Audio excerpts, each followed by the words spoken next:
राजस्थान में राज्यसभा चुनावों की हलचल खत्म होते ही अब मंत्रिमंडल में फेरबदल की सुगबुगाहट तेज हो गई है। चुनावों के नतीजों के एक दिन बाद ही सीएम अशोक गहलोत ने कैबिनेट की बैठक बुला ली है, जिसके बाद से ही ये कयास लगाए जा रहे हैं कि इस बैठक में मंत्रिमंडल में फेरबदल को लेकर चर्चा हो सकती है।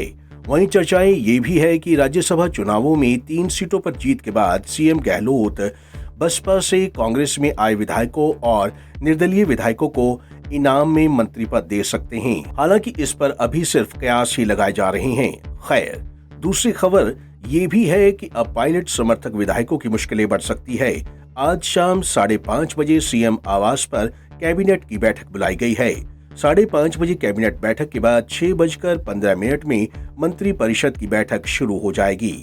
अब इन दोनों बैठकों में क्या कुछ निकलकर सामने आता है, इसके लिए शाम तक का इंतजार करना पड़ेगा। लेकिन अब जब मंत्रिमंडल में फेरबदल की खबरें सामने आ रही हैं, तो ये संभव है कि कयास सच हो सकते हैं, क्योंकि कहावत है कि बिना आग के धुआं नहीं उठता।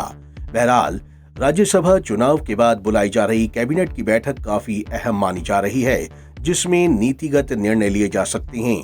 बता दें कि सचिन पायलट और अशोक गहलोत के बीच सुलह के बाद नवंबर 2021 में कैबिनेट का विस्तार किया गया था, जिसमें पायलट कैंप के विधायकों को जगह दी गई थी। हालांकि इसमें बसपा से कांग्रेस में शामिल हुए विधायकों और निर्दलीय विधायकों के हाथ खाली रहे थे, जिनमें केवल राजेंद्र गूढ़ा को ही मंत्री बनाया गया था, जिस पर बसपा विधायकों ने खुलकर नाराजगी जताई और इसका असर बाड़ेबंदी में देखने को मिला था। खैर, अब सवाल ये उठता है कि अगर बसपा से कांग्रेस में आए विधायकों और निर्दलीय विधायकों को मंत्रिमंडल में शामिल किया जाएगा, तो सचिन पायलट समर्थक विधायकों का क्या होगा? पंजाब केसरी टीवी के लिए हरिनाम सिंह, रौनक पारिक और विजेंद्र जायसवाल की रिपोर्ट।